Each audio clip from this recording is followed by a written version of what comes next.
आइए। Good afternoon sir. बैठ। Thank you sir. Bhagirath, जी सर। क्या क्या लिखते हैं इसका आगे? लवाइच लवाइच। ठीक। कहाँ के रहने वाले? सर, नागौर। नागौर। क्या कर रहे हैं आप प्रेजेंटली? सर अभी कॉम्पिटिटिव एग्जाम की तैयारी चल रही है। अच्छा अच्छा। क्या क्या किया है आपने? एजुकेशनल क्वालिफिकेशन क्या है आपकी? सर मेरी schooling sentence launch school Nagaur से कंप्लीट हुई है। उसके बाद मेरी bachelor central university of Rajasthan से कंप्लीट की है और उसके बाद बीएड मैंने Hind teachers training institute Nagaur से कंप्लीट की है। अच्छा, 2023 में? 2023 23 से लेके अब 25, 2 साल हुए हैं। अब केवल तैयारी कर रहे हैं? जी सर। हाँ, अच्छा ठीक है। आरएस तो खैर बनना ही चाहिए सर, बट आपने चूंकि बीएड किया है तो आपने टीचिंग लाइन को क्यों नहीं ऑप्ट किया? सर मेरा शुरू से मकसद जो था सिविल सर्विसेज में ही जाना था। उसके बाद में 2021 में जब मेरी बैचलर्स कंप्लीट हुई उस समय मैं एलिजिबल नहीं था, तो इसके लिए मैं ऑप्शन बी चूज जो मैंने किया वो टीचिंग किया, इसके लिए बीएड की है सर। मतलब ऑप्शन बी से मतलब आपका ये हुआ कि अगर आरएस आप नहीं बन पाएंगे तो आप टीचिंग लाइन में चले जाएंगे, ये है आपका अभिप्राय है? सर ऑप्शन बी यही है। जिसका ये नई एजुकेशन पॉलिसी आई है। जी सर। क्या है ये चीज? सर ये 2020 में न्यू एजुकेशन पॉलिसी के कस्तूरी रंगन साहब के अंडर में आई है, जिसके अंदर सर मेन फोकस किया गया है प्रैक्टिकल एजुकेशन जो मिले। नॉर्मल जो रटंत विद्या थी उसके अगेंस्ट में जाके वोकेशनल एजुकेशन और इन सब पे फोकस करना है और स्किल्ड एजुकेशन हो। इसके अंदर सर स्कूल एजुकेशन में जो 10+2 होता था उसकी जगह 5+3+3+4 का फॉर्मूला इन्होंने इंट्रोड्यूस किया है। इसके अलावा सर ये 3 लैंग्वेज फॉर्मूला भी इसी के अंदर दिया गया है, जिसके अंदर जो हिंदी भाषी और नॉन हिंदी इन सबको कोई भी 3 मॉडर्न इंडियन लैंग्वेजेस चूज करने का ऑप्शन दिया गया है। और हायर एजुकेशन के लिए sir multiple exit multiple entry का सिस्टम है, जिसके अंदर फर्स्ट ईयर अगर पे ड्रॉप लेते हैं तो सर्टिफिकेट मिलता है, सेकंड में डिप्लोमा है, थर्ड में डिग्री है और फोर्थ के अंदर डिग्री विद रिसर्च है। जैसा कहा गया कि प्राइमरी एजुकेशन अपने लोकल लैंग्वेज में देनी चाहिए। जी सर। तो राजस्थान में जब प्राइमरी एजुकेशन दी जा रही है या दी जाएगी तो लोकल लैंग्वेज में कौन सी लोकल लैंग्वेज हो जिसमें दिया जाएगा? जैसे साउथ में तो सबकी अपनी लैंग्वेज तमिल है, कन्नड़ है, मराठी है और जो भी है। राजस्थान में किस लोकल लैंग्वेज में आपके यहाँ पढ़ाई कराई जाएगी? सर राजस्थान में राजस्थानी भाषा में ही करानी चाहिए, क्योंकि इसमें लिख रखा है कि जो मातृभाषा है एलिमेंट्री एजुकेशन और क्लास 5 तक मातृभाषा प्रीफर करनी चाहिए। तो राजस्थानी कोई भाषा है क्या? सर कोई कॉन्स्टिट्यूशन में तो है वो जो 22 लैंग्वेजेस हैं उसमें राजस्थानी का कोई हवाला नहीं है? सर कॉन्स्टिट्यूशनल बेसिस अभी राजस्थानी भाषा को नहीं मिला है, लेकिन राजस्थानी भाषा होने के जो मापदंड है वो उन सभी को पूरा करती है। जैसे जैसे सर पॉपुलेशन बेसिस है, उसके अंदर टोटल 6 है जो मैं अभी सारे तो रिकॉल नहीं कर पा रहा हूँ। जो याद कर सकते हो बताओ। सर खुद की एक स्क्रिप्ट होनी चाहिए जो राजस्थानी की है सर, और एक लार्ज खुद की स्क्रिप्ट होनी चाहिए। जैसे देवनागरी स्क्रिप्ट है हिंदी की, वैसे राजस्थानी में लिखी जाती है और एक लार्ज सेक्शन ऑफ पॉपुलेशन के द्वारा बोली जानी चाहिए। तो सर तो जैसे डिंगल भाषा है जी सर, इसकी कौन सी स्क्रिप्ट है? सॉरी सर, या मारवाड़ी है उसकी कौन सी स्क्रिप्ट है? जो आप कहाँ के हैं? नागौर के। तो नागौर में कौन सी भाषा बोली जाती है? नागौर में मारवाड़ी मारवाड़ी। इसकी कोई व्याकरण है सर? इसकी कोई स्क्रिप्ट है क्या अलग? मेरा क्वेश्चन है आपसे। हाँ सर राजस्थानी भाषा का पूरी सभी का साथ में एक व्याकरण लिखा गया है, जिनके अभी सोहनदास जी चारण है शायद, सॉरी सर ये मैं याद नहीं कर पा रहा हूँ, लिखा गया है उसके अंदर। मेरा प्रश्न केवल ये था कि इसको कैसे राजस्थान को इम्प्लीमेंट, आप बीएड हैं, आपको पढ़ाई गई होगी, आप 2023 में आपने बीएड किया है, 21 में आ गई थी न्यू एजुकेशन पॉलिसी, तो आपको कैसे बताया गया कि वहाँ किस तरह से कक्षा 5 तक पढ़ाया जाएगा? ये है मेरा प्रश्न कि बच्चों को आपके नागौर में किस बोली भाषा में पढ़ाया जाए या धौलपुर में किस बोली भाषा में पढ़ाया जाए, उसकी जो है क्या बुक्स अवेलेबल हैं उस जिसमें वो पढ़ाया जाएगा। सर अभी मेनली कोई स्पेसिफिक बुक्स तो अवेलेबल नहीं है, लेकिन जो डायलेक्ट्स है उनके अंदर पूरे राजस्थान के अंदर अलग डायलेक्ट्स है राजस्थानी लैंग्वेज, उसके अकॉर्डिंग पढ़ाई जाएगी। जैसे नागौर में अगर होगा तो मारवाड़ी भाषा के अंदर प्रीफर किया जाएगा। यहाँ पर टेक्स्ट तो नहीं है ना अवेलेबल। हाँ सर, अभी उसके ऊपर काम चल रहा होगा। आप फिजिक्स मैथ से हैं? जी सर। फिजिक्स ऑनर्स में आपने ईयर हो गया, फिर भाई जनरल सर्विस में क्यों आपने ये क्यों नहीं सोचा कि आप जो है फिजिक्स के अंदर पोस्ट ग्रेजुएशन करके पीएचडी करके किसी अच्छे एकेडमिक उसमें जुड़ते और कंट्रीब्यूशन करते, रिसर्च में कंट्रीब्यूशन करते? ऐसा क्यों नहीं आया दिमाग में? आरएस बनने की क्यों दिमाग में गई? भाई आरएस तो बड़ा जनरल सर्विस है। सर मैं जब कॉलेज में था तो मैं एक एनजीओ स्वत्व से जुड़ा हुआ था। उसी समय मैंने ये रियलाइज किया कि इतने कम पावर और इतने कम रिसोर्सेज में अगर समाज को पॉजिटिव डायरेक्शन में ले जाया जा सकता है, तो जब रिसोर्सेज और अथॉरिटी मिलेगी तो मैं समाज को एक पॉजिटिव कंट्रीब्यूशन दे पाऊंगा। उसी समय सर मैंने सिविल सर्विसेज का मेरे दिमाग में आया और उसके बाद से सिविल सर्विसेज मेरा फर्स्ट लक्ष्य हो गया सर। ये जो विकेंद्रीकरण हुआ है जी सर, इसका 73वें संशोधन से लोकतांत्रिक विकेंद्रीकरण जिसे अपन कहते हैं पंचायती राज को रीएस्टैब्लिश किया। ये क्या, इसमें क्या किया गया? सर पंचायती राज को कॉन्स्टिट्यूशनल बेसिस दिया गया है 73rd कॉन्स्टिट्यूशन अमेंडमेंट एक्ट से। अब सेंटर ने स्टेट्स के लिए सारे कॉन्स्टिट्यूशन तो पहले से भी था, 243 में तो पंचायत राज की प्रोविजन पहले से था, नहीं था? नहीं सर, वो 40th कॉन्स्टिट्यूशन इसके अंदर आर्टिकल में लिखा गया था कि स्टेट को स्टैब्लिश करनी है पंचायती राज, और इसको स्टैब्लिश करने के लिए 243 वहां पहले से खाली था, क्योंकि यहाँ पे कुछ पहले दूसरे प्रोविजंस थे जो हट गए थे, तो फिर वहां पे सेटल किया गया था। तो क्या कहा गया 243 में जब दोबारा से 73वां संशोधन लाया गया है तब? सर अब कॉन्स्टिट्यूशनल बेसिस मिल गया है। हर स्टेट को अपने 1 साल का टाइम दिया गया था जिसके अंदर पंचायती राज को इम्प्लीमेंट करना था, और 29 सब्जेक्ट्स अलग डिसाइड कर दिए गए हैं कि इन सब्जेक्ट्स का डिवॉल्यूशन करना है। तो राजस्थान ने 22 सब्जेक्ट्स जैसे कर दिए, हर स्टेट अपने हिसाब से और लोकल नीड्स के अकॉर्डिंग स्टेट्स की पावर दिया जाएगा पंचायती राज। तो जो कॉन्स्टिट्यूशनल प्रोविजन हो बॉडी हो जाने के कारण ग्राम पंचायत की नेचर ऑफ वर्किंग में क्या अंतर आ गया? सर नेचर ऑफ वर्किंग में सर नई सॉरी सर मैं सोच सकता हूँ। हाँ क्यों नहीं, इट्स योर टाइम।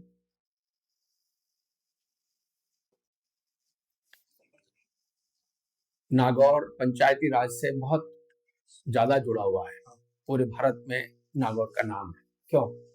सर शुरू यहीं से हुआ था नागौर। कब? 1959 के अंदर जवाहरलाल नेहरू द्वारा, जो उस समय के तत्कालीन प्रधानमंत्री थे, उन्होंने शुरू किया। किस दिन? सर 2 अक्टूबर को। 2।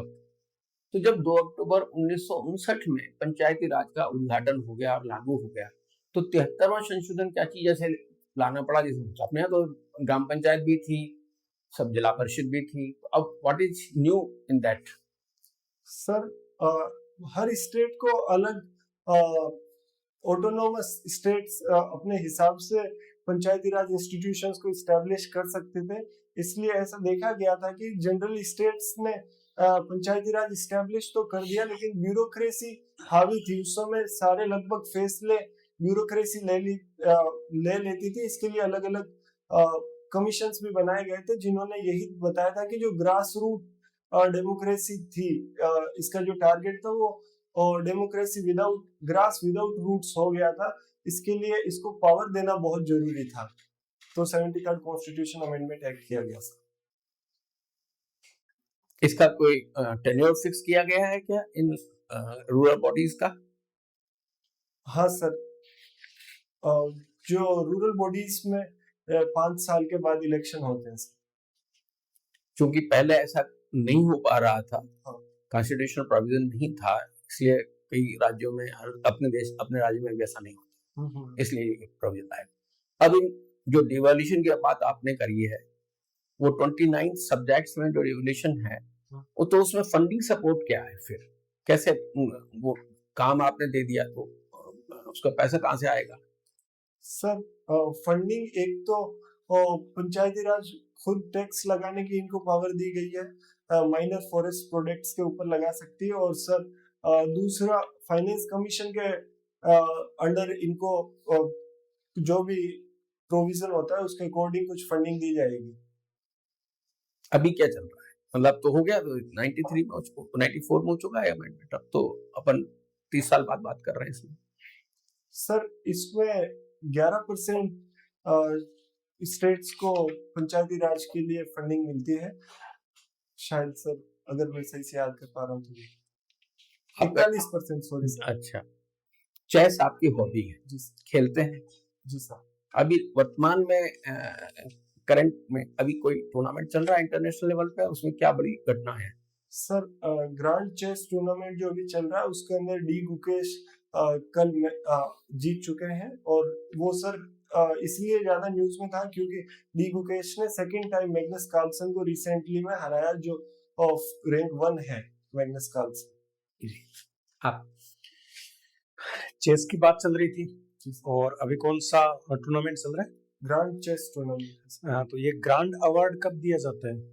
इसकी क्या शर्तें पूरी कर देंगे तब ग्रांड जो है ये नाम दिया जाएगा ग्रैंड मास्टर? ग्रैंड मास्टर के कुछ 9 नॉर्म्स है, उनके अंदर अगर आप 3 नॉर्म्स को फुलफिल करते हो तो ग्रैंड मास्टर की उपाधि दी जाती है, जो लाइफ टाइम रहती है, जिनके अंदर मेजर यही है कि 2500 प्लस अगर आपकी रेटिंग है, फीडे रेटिंग, तो आपको ग्रैंड मास्टर के लिए आप एलिजिबल हो जाते हो। फिर टूर्नामेंट होते हैं, टूर्नामेंट के अंदर अगर टोटल खिलाड़ियों के 33% खिलाड़ी ग्रैंड मास्टर्स है और उनमें अगर आप जीतते हो टूर्नामेंट तो आपको ग्रैंड मास्टर की उपाधि दी जाती है। ठीक है। कितने लोगों को ग्रैंड मास्टर का अवार्ड उपाधि दी गई है इंडिया के? सर इंडिया में टोटल 85 है। 85। अभी 85 फिफ्थ नंबर का कौन है? अभिमन्यु मिश्रा है सर, अभिमन्यु मिश्रा। अभिमन्यु मिश्रा को लास्ट में 85 नंबर पे है वो। ठीक है, भागीर जी कौन सा समास है आपके नाम में? भागीर नाम में कौन सा समास है? सॉरी सर, मेरे को इसके बारे में आपके नाम की कोई फेमस पर्सनालिटी जिनका नाम सुना हो आपने? हाँ सर, राजा भागीरथ हुए थे जिन्होंने तपस्या करके गंगा पृथ्वी पे लाए थे, उन्हीं के नाम पे भागीरथी, भागीरथी कहा जाता है। हाँ, वो गंगा लाए तो भागीरथ लाए, इसीलिए गंगा को भागीरथी कहा जाता है। ठीक है, आपने कहा राजस्थान की कोई राजस्थानी भाषा की कोई स्क्रिप्ट नहीं है, क्या वास्तव में नहीं है? सर मैं इसके बारे में अवेयर नहीं हूँ, मैं जानूंगा सर इसके बारे में। ठीक है ठीक है। नागौर के आर्ट एंड कल्चर के बारे में बताइए सर। पहनावा, खान पान, बोली चाली।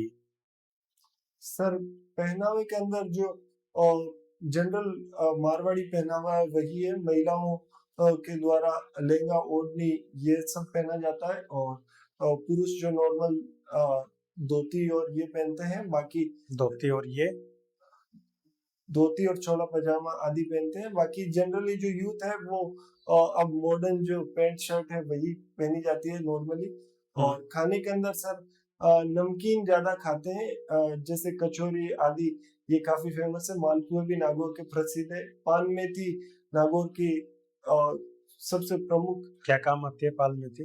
सर सब्जियों में आदि डाली जाती है। अच्छा, क्या कुछ स्पेसिफिकेशन है उसका?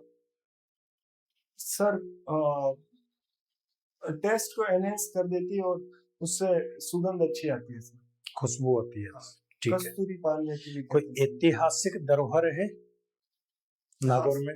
हाँ सर, एक नागौर का किला है सर, वो यूनेस्को द्वारा ऐतिहासिक धरोहर में घोषित तो अभी नहीं है, पर उसकी कोशिश करी जा रही है। बाकी मीरा बाई का मंदिर है वो है, और दधिमती माता मंदिर है, उसको राजस्थान के जो पुरातत्व विभाग है उसको द्वारा ऐतिहासिक स्थल घोषित किया गया। यूनेस्को की बात कर रहे थे, यूनेस्को कितनी लिस्ट है यूनेस्को की?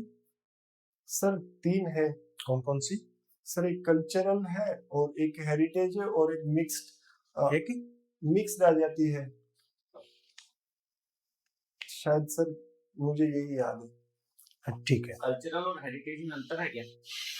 सर एक तो जो मतलब इनटेंजिबल चीजें हैं, कालबेल या नृत्य हो गया, और जो हेरिटेज बोलिए ना, हाँ सर इनका नेचुरल भी तो होती है। हाँ नेचुरल और नेचुरल। कल्चरल और एक मिक्स्ड आ आप जाता तो कल्चरल और हेरिटेज बोलते हैं। है। हाँ सॉरी सर वो ठीक है। हाई कोर्ट के जज अभी मिस्टर वर्मा की बात चल रही है जी सर। कि उनका महाभियोग लाया जाएगा। ये महाभियोग जो है इम्पीचमेंट, ये इसका संवैधानिक पृष्ठभूमि क्या है, मतलब संविधान में इसका कहाँ क्या वर्णन है और इसकी प्रोसेस क्या है? सर संविधान के अंदर आर्टिकल 143 के अंदर जहाँ पे सुप्रीम कोर्ट के जजों को और हाई कोर्ट के जजों का, हाई कोर्ट के जजों के लिए 143 है? नहीं सर, सुप्रीम कोर्ट के जजों का जो अपॉइंटमेंट है वहीं पे इनके रिमूवल की प्रोसेस भी लिखी गई है। ठीक है। और हाई कोर्ट अभी तो बात चल रही है, हाई कोर्ट के जज की बात कर रहा हूँ मैं तो। सर हाई कोर्ट के एग्जैक्ट मेरे को याद नहीं, 230 के आसपास में कुछ होना चाहिए सर। 230 के आसपास में होना चाहिए। हाँ मतलब 235 अगर ठीक कर पा रहा हूँ मैं याद तो। प्रोसेस तो लोअर कोर्ट चालू हो जाता है। प्रोसेस क्या है सर महाभियोग का प्रोसेस? महाभियोग का सर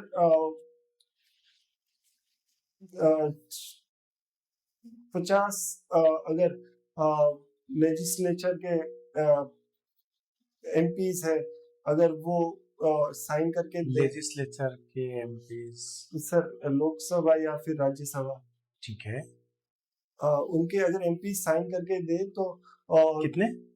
50 है सर। दोनों में से कोई से भी 50? हाँ 50 कोई से। ठीक है। तो सर स्पीकर के पास में पावर रहती है उसको एक्सेप्ट करे या रिजेक्ट करे। अगर एक्सेप्ट करते हैं तो सर कमेटी के पास में ये जाता है, और कमेटी अगर दोषी पाती है तो कमेटी कौन सी कमेटी? सर कमेटी में कौन होते हैं, किसके अध्यक्षता में बनाई जाती है? सॉरी सर इसका मेरे को जानकारी नहीं। ठीक है, कोई बात नहीं। संविधान संशोधन के बारे में काफी चर्चा हुई है। संविधान संशोधन की प्रक्रिया किस आर्टिकल में है? आर्टिकल 368 का। 368 में है। क्या प्रोसेस है सर? संविधान इसमें सर सबसे पहले प्रेसिडेंट की प्री अप्रूवल ली जाती है, और उसके जरूरी है? हाँ सर। हर मामले के लिए?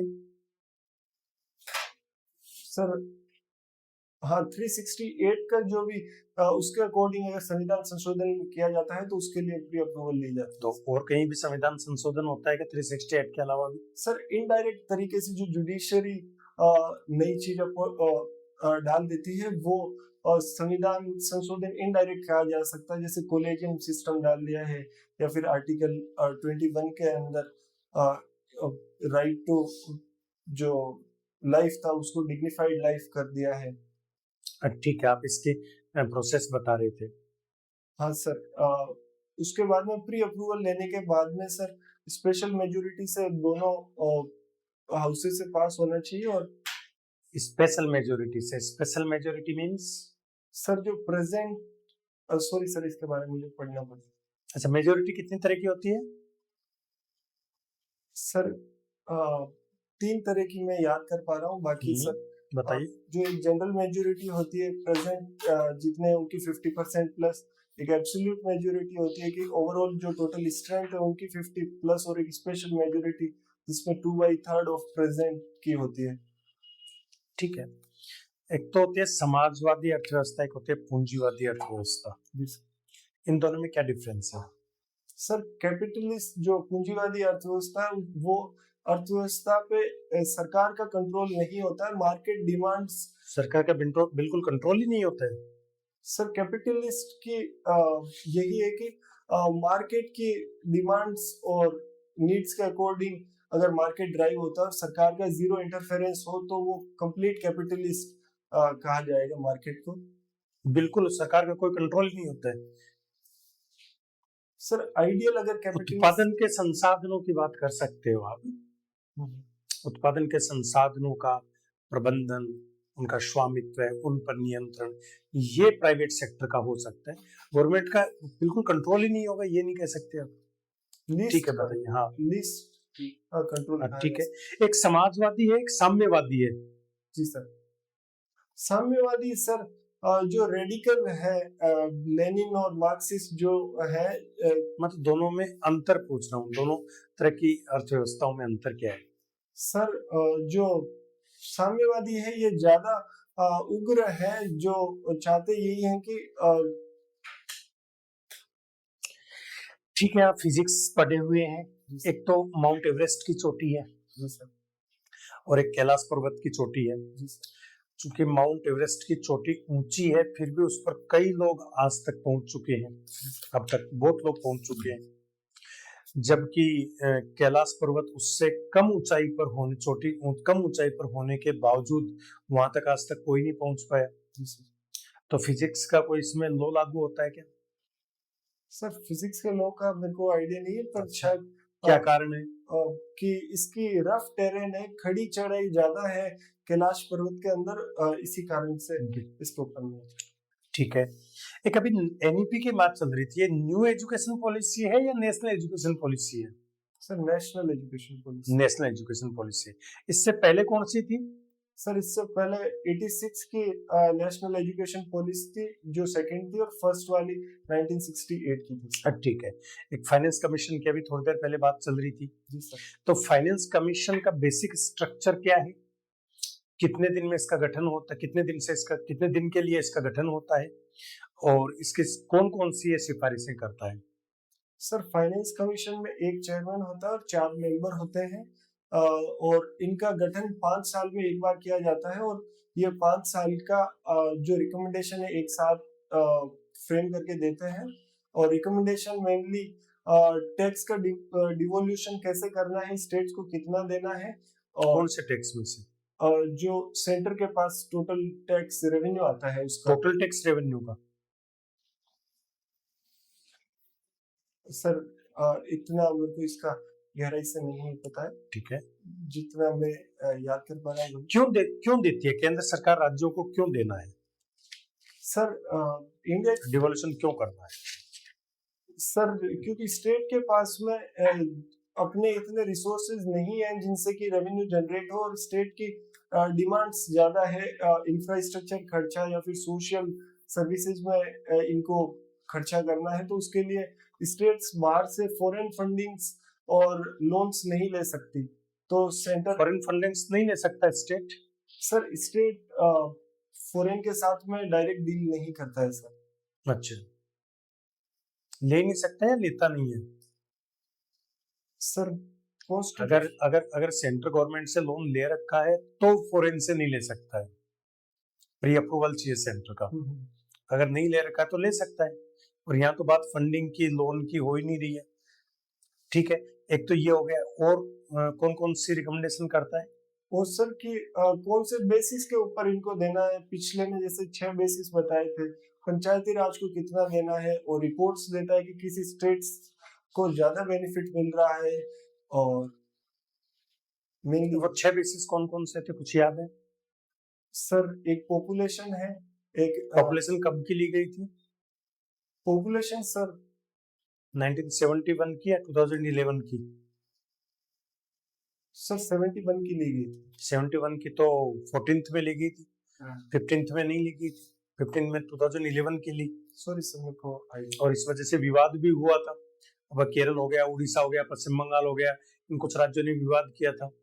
हाँ सर विवाद तो है, क्योंकि क्यों था ये विवाद? पॉपुलेशन कंट्रोल मेजर्स उन्होंने प्रोग्राम्स ज्यादा अच्छे से इम्प्लीमेंट किए, तो उनकी पॉपुलेशन कम है।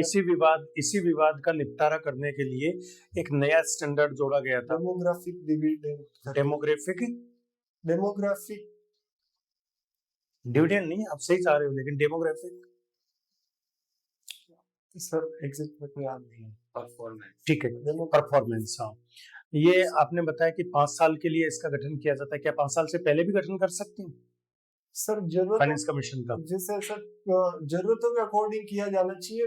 पिछला जो फाइनेंस कमीशन है जिसने 2 रिपोर्ट्स दी थी, क्योंकि कोविड आ गया था तो एक 2 साल की रिपोर्ट आई थी और एक 5 साल एक 2 साल की आई थी?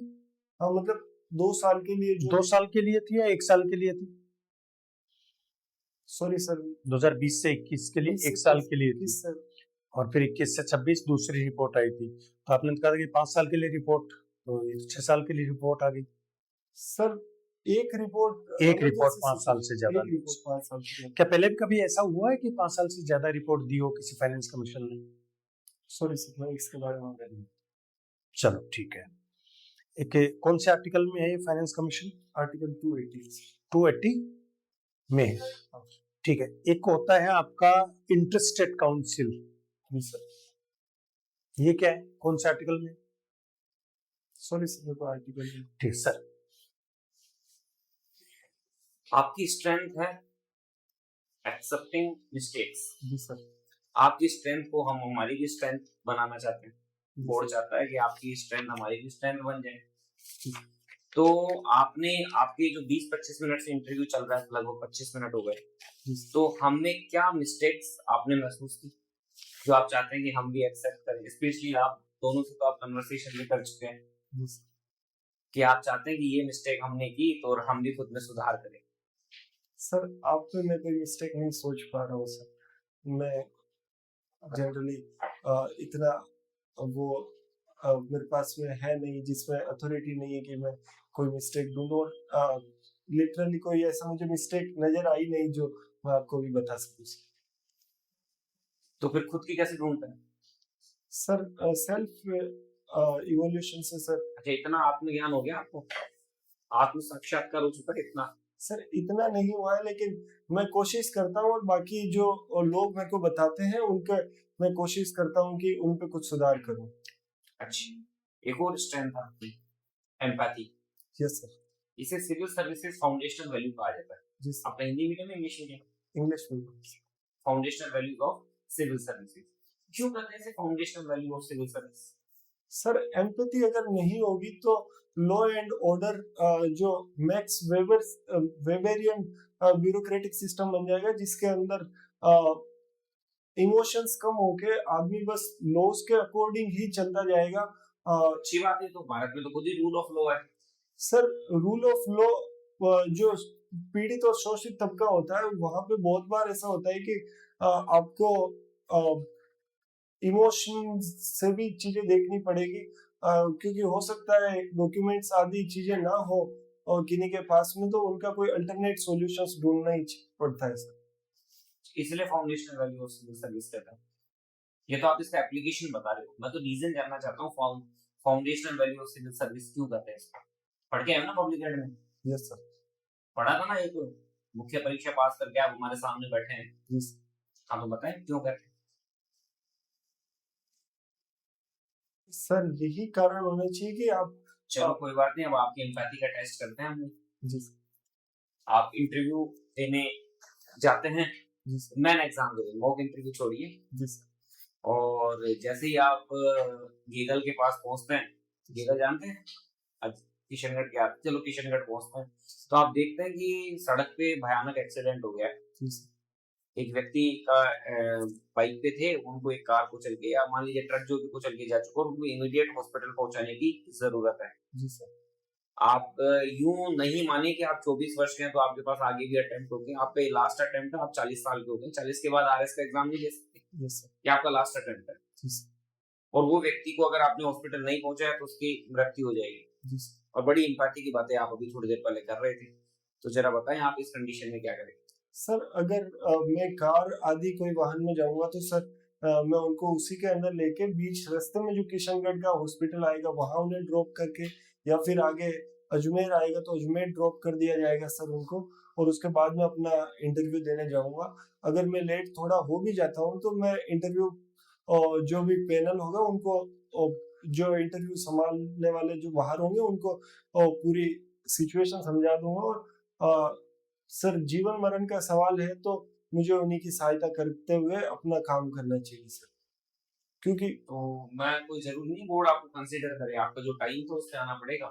ये तो जो आपको जो दिया जाता है अभी आपके पास वो आएगा, आपकी डेट आ गई ना Yes, 16 जुलाई, जो आपके पास बोर्ड के द्वारा जारी किया जाता है आरपीएससी के द्वारा, yes, वो कहा जाता है कि अगर आप किसी कारणवश अनुपस्थित रहते हैं तो ये आपको उसमें वो कंसिडर नहीं किया जाएगा, ये देखना आप उसको। हाँ सर। तो कंसिडर करें नहीं करें उसमें कौन सी बात है, फिर आपका तो लास्ट अटेम्प्ट आपका चला गया। सर ऐसी अगर सिचुएशन आती है, मेरे हिसाब से इमरजेंसी सिचुएशंस के अंदर आरपीएससी भी अलाउ करती होगी। जैसे मेडिकल इमरजेंसी का तो है सर, अगर मेडिकल इमरजेंसी हो तो अलाउ आरपीएससी लास्ट वीक में करती है। और अगर नहीं हो पाता तो सर मैं एम्बुलेंस को कॉल करके जो मेरे साथ में है उनको हॉस्पिटल के लिए छोड़ दूंगा और मैं बस प्रशासन में भी ऐसी स्थिति होगी तो जो साथ वाले घर वाले उनको बोल देना तुम जाके चला दो प्रशासन, मैं सर, तो थोड़ा सा खुद का आराम फरमा लेता हूँ, सर या आराम खुद का कोई फायदा हो रहा होगा किधर कोई मौद्रिक लाभ हो रहा होगा उधर थोड़ा सा देख लेता हूँ, इसको तो तुम संभाल लो जो समस्या है उनको। सर आराम नहीं, अगर मैं आप क्या करेंगे मैं ये जानना चाहता हूँ, आपके साथी को काम भेजेंगे, ड्राइवर को काम भेजेंगे, नहीं आप क्या करेंगे? सर मैं उन्हें छोड़ते हुए आरपीएससी जाऊंगा। संभव ही नहीं है ना, आपका तो इंटरव्यू का टाइम आ गया, 1:30 बजे से आपका इंटरव्यू।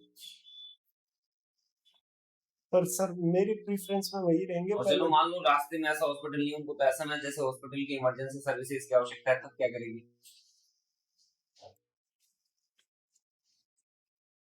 रेफर करते हैं ना? हाँ हाँ तो मानिए ऐसी सिचुएशन में उनको रेफर की आवश्यकता है इमीडिएट। सर, एम्बुलेंस अवेलेबल होगी तो एम्बुलेंस के अंदर उन्हें भेज दिया जाएगा।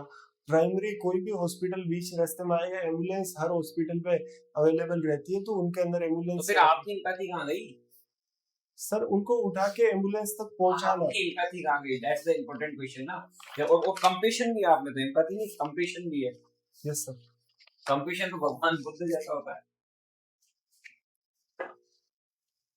चलो आगे बढ़िए। एकाएक भारत में ऐसा क्या हुआ कि इतने वर्ल्ड क्लास चेस प्लेयर उत्पन्न हो गए एकाएक? नहीं किसी टाइम में तो केवल विश्वनाथन आनंद होते थे, कई 3-4 लोग तो बड़े वर्ल्ड लेवल के हो गए जिन्होंने मैग्नस कार्लसन से कम्पीट किया। जी सर। क्या ऐसा आप परिवर्तन महसूस करते हैं? सर मैग्नस कार्लसन से मोटिवेशन, सर विश्वनाथन आनंद साहब से मोटिवेशन लेके, और उन्होंने जो चेन्नई के अंदर एकेडमी के जो स्टूडेंट्स हैं वही लोग आगे जो बढ़ के अभी नाम कर रहे हैं। और कोरोना काल के अंदर सर चेस का ऑनलाइन चेस काफी बूम आया था, इसकी वजह से खूब सारे लोग इन चेस से अट्रैक्ट हुए थे। वही तो आप क्यों नहीं हो पाए? अगर यही एकमात्र आधार है तो कोरोना काल में तो आप भी उसी उम्र के आसपास थे। Sir chess as a hobby है सर मेरा। प्रोफेशनली सर मैं सिविल सर्विसेज में जाना चाहता हूँ सर। हॉबी फ्री टाइम में परस्यू करनी चाहिए, तो जब भी फ्री टाइम मिलता है तब खेलता हूँ सर। तो प्रोफेशनली तो राज्यवर्धन सिंह राठौड़ साहब भी कर्नल थे जी सर। और उन्होंने एथेंस ओलंपिक में मेडल जीता, तो दोनों काम हो सकता है, संभव क्या दिक्कत है? सर अगर हो सकेगा तो मैं सकेगा क्या होता है, आपको तो काउंटर कर दिया आपने। सिविल सर्विसेज में जाने के बाद अगर पॉसिबल होता है तो सर मैं चेस भी खेला करूंगा, लेकिन एज ए हॉबी है सर। मैं इतना अच्छा प्लेयर नहीं हूँ कि मैं इतना कम्पीट कर पाऊँ सर। ओके ओके ओके ठीक, तो आप में तो अडेप्टेबिलिटी है ना, क्या दिक्कत है? Yes sir. तो फिर सिचुएशंस को अडेप्ट कर लूंगा बस। तो ये भी तो सिचुएशन ही है। हाँ तो चलिए आगे बढ़ते हैं। फिजिक्स में कोई सा फेवरेट टॉपिक बताइए जो आपका favourite topic? Sir general physics में आप कुछ ही पूछ लीजिए सर। कुछ भी। एक अलग से टॉपिक सोच पाना और बताना थोड़ा मुश्किल पड़ेगा। फिर भी एक हम पढ़ते हैं इलेक्ट्रोस्टैटिक, इंग्लिश में क्या है ना आपका, हाँ सर। और एक हम पढ़ते हैं इलेक्ट्रिसिटी, दोनों में क्या डिफरेंस है? सर इलेक्ट्रोस्टैटिक चार्ज का ट्रांसफर है स्टैटिक इलेक्ट्रिसिटी का। जैसे अपन जनरली देखते हैं लाइटिंग जो होती है, बिजली चमकना आदि, ये इलेक्ट्रोस्टैटिक के अंदर आता है। और जो करंट फ्लो करता है वो इलेक्ट्रिसिटी के अंदर आता है सर, इसमें फ्लो ऑफ चार्जेस होता है। मैं सहमत नहीं हूँ। मतलब बेसिक जो पहला चैप्टर जहाँ से चालू होता है उसी का आपको बेसिक्स पता नहीं, आप कह रहे हैं फिजिक्स में कुछ भी पूछ ली थी।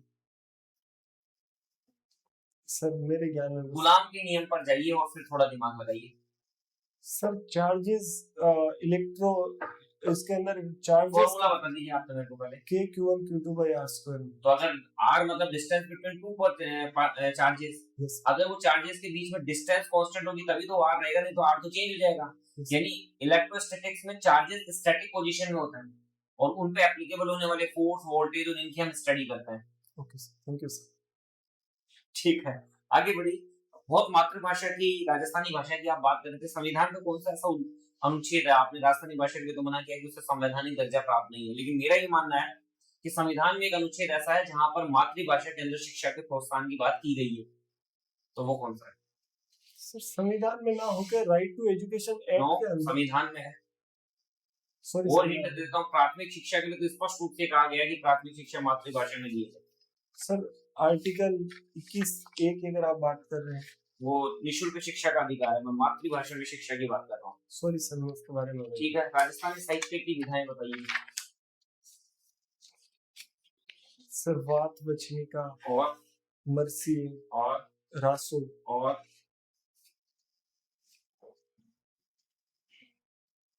सर इतने प्रकाश, ख्यास, क्या वेली। प्रसिद्ध वेली का नाम बता दो।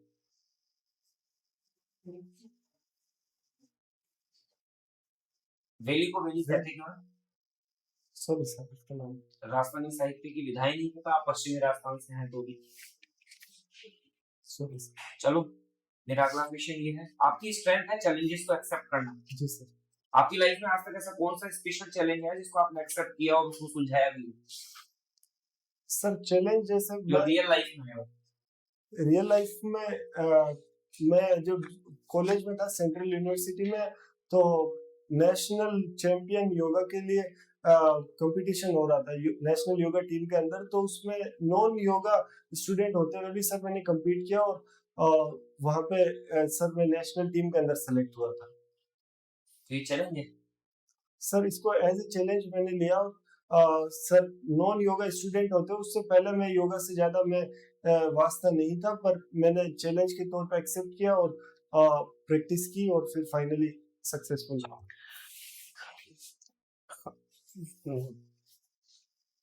आपका इंटरव्यू ठीक है, थोड़ा थैंक यू।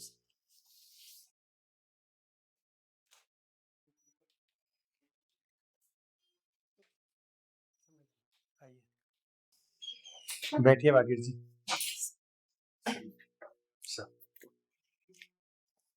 आपका 16 जुलाई को ही है इंटरव्यू, तो अच्छा है वैसे तो, ठीक है आपका तरीका प्रेजेंटेशन वगैरह, पर थोड़े से एक तो चूंकि आपका कोई जॉब प्रोफाइल नहीं है, तो इसलिए आपसे प्रश्न उत्तर जो भी आएंगे वो आपके एकेडमिक्स पे आएंगे या आपकी हॉबी पे आएंगे या आपकी जो स्ट्रेंथ है उस पर आएंगे। तो अच्छा, जैसा अभी सर ने किया है, बातचीत आपने किया, वो बहुत स्पेसिफिक चीजें तैयार आपको होनी चाहिए। ठीक है, तो ये इसमें जितना आप तैयारी कर सकते। दूसरा क्या है, अभी जो करंट अफेयर्स में काफी चीजें वोलेटाइल है, बहुत सारी है, इंटरनेशनल लेवल पे भी है, नेशनल लेवल, उनको ठीक से देखो इस बार। लास्ट एक महीने में विशेष रूप से अखबारों में जो जो सुर्खियों में रहा है उसको बढ़िया डिटेल में तैयारी करो, ठीक है ना। बाकी मैंने इसमें जियोपॉलिटिकल इश्यूज हैं, रसिया यूक्रेन वॉर है, इजराइल ईरान वॉर है, इंडिया पाकिस्तान का वॉर हुआ, उसमें वो ऑपरेशन सिंदूर चलाया गया। उसके बाद में इंडिया के रिलेशंस हैं पाकिस्तान के साथ, अमेरिका के साथ, कनाडा के साथ, चाइना के साथ कैसे हैं, क्या है, वो आपको पता होना चाहिए। पीएम की रिसेंट ट्रेवल्स, इन पे क्वेश्चंस पूछ नहीं पाए थे हम लोग, लेकिन ये पूछे जा सकते हैं अभी रिसेंट में कौन कौन सी जगह की यात्रा कर रहे हैं, उनके क्या क्या वहाँ से अवार्ड मिले हैं, उनकी जोग्राफिकल सिचुएशन क्या क्या है वहाँ की, ये आपको पता होना चाहिए। एक SCO का, ब्रिक्स का, नाटो का, G7 की समिट्स हुई है अभी हाल ही में, इनके बारे में आपको पता होना चाहिए। जैसा ब्रिक्स है, इसमें कितने देश थे, अभी कितने देश हो गए हैं, और इसका ब्राजील में इसका समिट हो रहा है, इंडिया से भी जा रहे हैं, प्रधानमंत्री मोदी जी गए हुए हैं। एक न्यूज़पेपर आप कंटिन्यू पढ़िए, न्यूज़पेपर कंटिन्यू पढ़िए। शुभांशु शुक्ला का जो अभी ISS पे गए हैं, इंटरनेशनल स्पेस सेंटर पे गए हैं, स्पेस स्टेशन पे गए हैं, तो वो आपको पता होना चाहिए कि वहाँ कौन कौन से एक्सपेरिमेंट करेंगे, कितने दिन के लिए गए हैं, उनके साथ में और कौन गया है, कहाँ के लोग गए हैं, और इसको एक्जियोम नाम क्यों दिया गया है, ये आपको थोड़ा सा पता होना चाहिए उसके बारे में। एक दीनदयाल उपाध्याय जो पखवाड़ा है, ये वैसे तो 9 तारीख को खत्म हो जाएगा, लेकिन चूंकि अभी हाल ही में हुआ है तो इसके बारे में पूछा जा सकता है। ठीक है, एक कॉन्फिडेंस लेवल आपको बना के रखना पड़ेगा। लास्ट टाइम तक तो आपका कॉन्फिडेंस लेवल डाउन होता होता होता होता बिल्कुल डाउन पे चला गया। फैक्चुअल चीजें इतनी ज्यादा आई नहीं थी, तो एक आई कांटेक्ट है वो आपका नॉट प्रॉपर, हाँ, थोड़ा सा इसको ठीक- प्रॉपर नहीं है। आई कांटेक्ट आपको प्रॉपर करना पड़ेगा। आप इधर उधर भी आपकी नजरें जा रही थी, ऊपर नीचे भी जा रही थी, बीच बीच में जैसे कोई क्वेश्चन है ग्रिल करने वाला है, आपको नहीं आ रहा है तो आपकी नजरें, आई कांटेक्ट टूट रहा था, आप ऊपर देख रहे थे, साइड में देख रहे थे, इधर उधर देख रहे थे, ये चीजें नहीं, which shows the lack of confidence. ये कॉन्फिडेंस का अभाव है ऐसा झलकता है इससे आपके पर्सनालिटी में, वो नहीं आना चाहिए। एक हैंड्स मूवमेंट प्रॉपर नहीं हो रहा था, या तो प्रॉपर करो, थोड़ा बहुत करो तो, और नहीं तो फिर ये अंगुली उठना, अंगूठा उठना, ये हिलना। वैसे वहां पे सामने टेबल रहेगी नहीं दिखेगा, लेकिन फिर भी अगर साइड से नजर पड़ती है ना तो ये चीजें बहुत नेगेटिव जाती है मार्किंग में, तो इनको आपको थोड़ा सा देखना पड़ेगा। एक 80-20 का आप रेशियो रखिए आई कांटेक्ट में। जो क्वेश्चन पूछ रहे हैं उनकी तरफ 80%, और जो पास में दो बैठे हैं उनकी तरफ 10-10% तो उनकी तरफ भी आपका होना चाहिए। ये एक दूसरे से स्माइल चेहरे पे होनी चाहिए, कॉन्फिडेंस दिखाता है। क्वेश्चन नहीं आता है, आप सॉरी बोलिए, और वो पोलाइटली बोलिए, और वहां से आप स्किप करके आगे निकलने की कोशिश करिए। क्योंकि देखो, यहाँ आपका जो है वो नॉलेज का टेस्ट नहीं हो रहा है, नॉलेज का टेस्ट देकर आए हो आप, आपने प्रीलिम्स फाइट किया है, मेंस फाइट किया, तब यहाँ बैठे हो। वो लोग चेक क्या करना चाह रहे हैं, आपका कॉन्फिडेंस लेवल क्या है, आपकी पर्सनालिटी देखना चाह रहे हैं। आप मतलब मुश्किल समय में, प्रॉब्लम्स में जब आप होगे तो उस टाइम पे सिचुएशन को हैंडल कैसे करोगे, ये देखना चाह रहे हैं। इन चीजों पर आप फोकस करिए। अच्छा, तो अभी वो चल रहा था, मैंने आपसे क्वेश्चन पूछा इंटरव्यू और एक्सीडेंट, और जब मैं एम्पैथी पे बार बार फोकस कर रहा हूँ, एम्पैथी और कंपैशन पे, तो यार ब्रदर थ्योरेटिकली तो आप उस बात पे बिल्कुल स्टैंड लेना कि सर इंसानियत से तो बड़ी दुनिया में ना कोई इंटरव्यू है ना कोई दूसरी चीज है। बात समझे नहीं समझे? और चाहे तो वही मनुष्य है जो मनुष्य के लिए मरे, कि दुनिया में चाहे सब कुछ समाप्त हो जाए, सर इंसानियत तो कभी खत्म नहीं होनी चाहिए। और अगर एक इंसान भी जिंदगी के अंदर एक व्यक्ति की मदद कर देता है सर, तो पर्याप्त होता है। सर फिर वो आ जाता है कि आप अपने से ऊपर देखने लग बिल्कुल, जाते हैं। अपने से ऊपर देखना पड़ेगा सर, अपने से ऊपर देखना पड़ेगा। आपने लिखा है ना इसमें, एम्पैथी का मतलब तो यही है। कंपैशन का मतलब यही है ना भाई, वही चीज जो सबसे बड़ी बात है कि सर वर्तमान में प्रॉब्लम यही तो चल रही है कि इंसान नहीं रहा। समझ गए बात को? एम्पैथी और कंपैशन की स्ट्रेंथ है तो है, उसको बना के रखना है एंड तक। यहाँ पे दूसरी बात कि मैं यार आपसे गुण पूछ रहा हूँ, मतलब किसी के वो नहीं पता चले, लड़की यार शादी वादी तो छोड़ो ब्रदर, अगर हम बाकी और चीजों बात करते हैं, सबसे बड़ी चीज तो ह्यूमैनिटी चेक करूंगा है क्या। दूसरी चीज लॉयल्टी है, लॉयल्टी कि वो है कि वो चेक करूंगा। तीसरी चीज respect for me and my parents and for elders, कि वो चीज है क्या। सर वर्तमान में है ही, कोई ड्रम में पैक कर रहा है, कोई हनीमून पे मार रहा है, आप इसलिए खाली वो सब चीजें देख लो। स्पिरिट ऑफ सर्विस है क्या, सेवा भावना है क्या। अगली चीज मैंने आपसे पूछा कि सिविल सर्विसेज का फाउंडेशनल वैल्यूज क्यों है, जैसे कंपैशन, एम्पैथी और जो भी दो तीन चीजें आपने लिख रखी है आपकी क्वालिटी लीडरशिप। भाई इसलिए क्योंकि सिविल सर्विसेज का मेन ऑब्जेक्टिव क्या है, वेलफेयर ऑफ द स्टेट। और अगर वेलफेयर ऑफ द स्टेट उसका ऑब्जेक्टिव है तो वेलफेयर कौन कर पाएगा, जिसमें ये चीजें होंगी। और अगर यही चीजें नहीं है तो ये ठीक उस मकान की नींव के पत्थर ही आपने हटा दिए, इसलिए डाउन हो जाएगा। अब उसके एप्लीकेशंस बता रहे, उम्मीद करता हूँ आप मेरी बात समझ पाए होंगे, है ना। तो शायद एप्रोप्रिएट आपको आंसर भी मिल गए होंगे। इसका जो एक जो वर्ल्ड लीग क्लास प्लेयर्स हमारे यहाँ तैयार हुए, उसका भी आप एप्रोप्रिएट आंसर तैयार करो।